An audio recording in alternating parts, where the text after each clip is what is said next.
à tous, ici Wissal et Joris, envoyés spéciaux du conseil municipal d'enfants de la ville des Mureaux. Nous partons aujourd'hui à la découverte de la caserne des pompiers.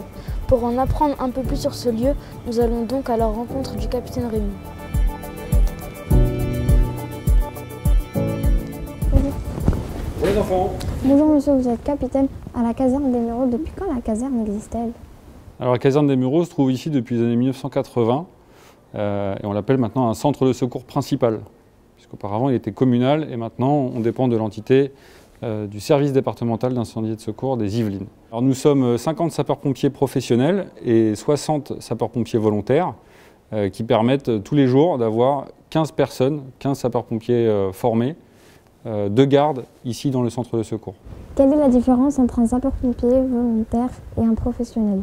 Alors le sapeur-pompier professionnel, c'est son métier, donc c'est son activité principale, tandis que le sapeur-pompier volontaire, eh bien, il a un métier en parallèle.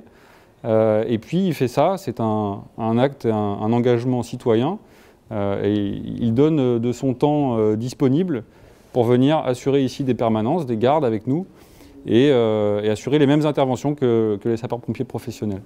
Comment fait-on pour devenir sapeur-pompier volontaire? Alors pour devenir sapeur-pompier volontaire, d'abord il faut faire une candidature, donc il faut écrire à l'intention du chef de centre.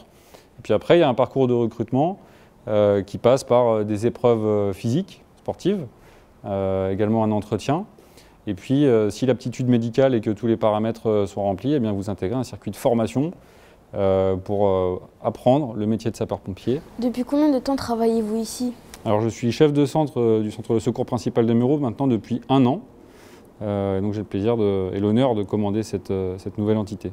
Pourquoi avoir choisi ce métier? Alors, j'ai choisi ce métier d'abord parce que c'est un métier d'action, c'est un métier où il n'y a pas une journée qui ressemble à une autre. Et puis c'est un des métiers parmi lesquels on se sent utile et voilà, on porte assistance aux autres. Voilà. C'est pour ça que j'ai mis le pied dans l'uniforme. Qu'est-ce qu'il faut apprendre pour devenir un bon sapeur-pompier? Alors pour devenir un bon sapeur-pompier, comme vous en doutez, on a un panel d'intervention qui est très large. Donc on va être d'abord formé sur du secours à personne, puis après on va être formé sur toutes les interventions qui concernent les incendies, et puis par la suite sur le secours routier. Voilà, donc ce sont des domaines très larges avec des opérations très diverses et donc le sapeur-pompier est formé petit à petit sur toutes ces thématiques pour pouvoir répondre à toute sollicitation sur nos opérations de secours. À partir de quel âge peut-on devenir sapeur-pompier?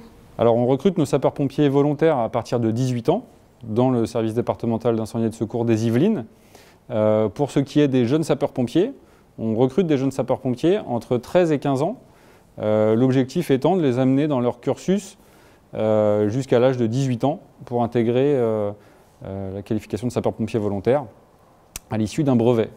Notre section de jeunes sapeurs-pompiers, elle comporte 7 jeunes, 3 qui sont dans le parcours de 2e année et 4 jeunes qui sont en première année de jeunes sapeurs-pompiers. Y a-t-il des journées de formation aux gestes de premier secours pour les habitants? Alors les habitants, effectivement, peuvent se faire former au premier secours. D'ailleurs, je les invite à le faire puisque c'est un acte citoyen. On peut tous être amenés à devoir porter secours à un voisin, à un ami, à un proche. Donc j'incite évidemment tous les muriotins à s'engager dans ces formations-là. On se porte également garant de ce parcours citoyen qui s'adresse à chacun. Les enfants, est-ce que vous voulez voir un petit peu de plus près à quoi ça peut ressembler un entraînement de sapeur-pompier? Ouais? Ok. Dans ce cas, ce que je vous propose, c'est qu'on va aller sur un site où on va s'entraîner. Et puis on va aller faire un exercice de désincarcération voilà, avec notre véhicule de secours routier. On est parti?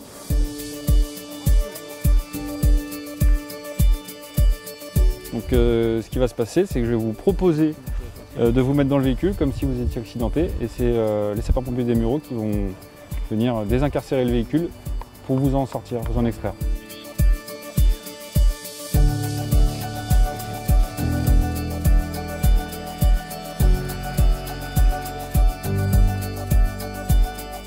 C'était l'expérience?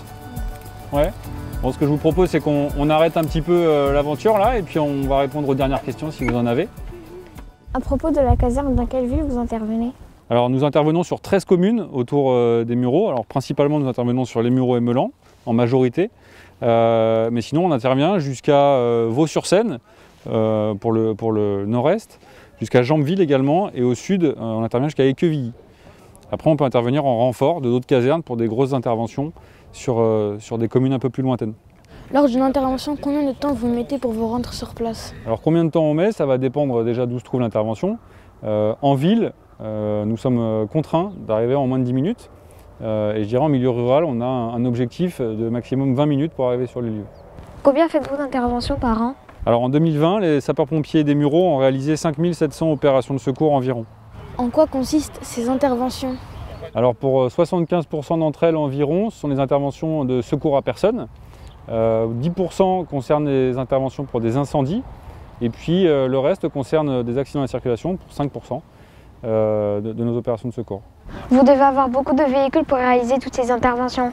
Au centre de secours principal des Mureaux, nous sommes dotés donc, de 2 ambulances pour les interventions de secours à personne, 2 fourgons incendie et une échelle aérienne pour répondre aux incendies et puis permettre de faire des sauvetages au moyen d'une échelle. Et puis également un camion feu de forêt pour répondre aux feux de récolte ou également les feux de forêt éventuellement. Par ailleurs, on est également doté de moyens spécialisés, donc un véhicule spécialisé en risques chimiques, et puis une équipe spécialisée en drone, puisqu'ils nous permettent maintenant de faire des reconnaissances et des vues aériennes sur nos opérations de secours. Qui dirige les opérations lorsque vous partez en intervention? Alors en intervention, déjà dans chaque véhicule, il y a un chef d'agrès qui commande son équipage. Et lorsqu'on est confronté à une opération de grande envergure, eh bien, il y a un officier qui est dépêché sur place pour commander et coordonner l'ensemble des moyens de secours.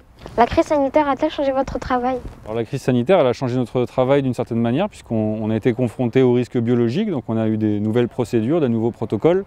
Et puis également, on a traversé des étapes où ces interventions pour le Covid, je dirais, nous mobilisaient 50% du temps sur nos opérations de secours. Mais maintenant, voilà, c'est en train de se réduire et de se stabiliser, donc on espère bientôt en sortir. Merci beaucoup d'avoir répondu à nos questions. Avec plaisir les enfants, à bientôt. C'était Wissem et Joris, envoyés spéciaux du conseil municipal d'enfants de la ville des Mureaux à la découverte de la caserne des pompiers.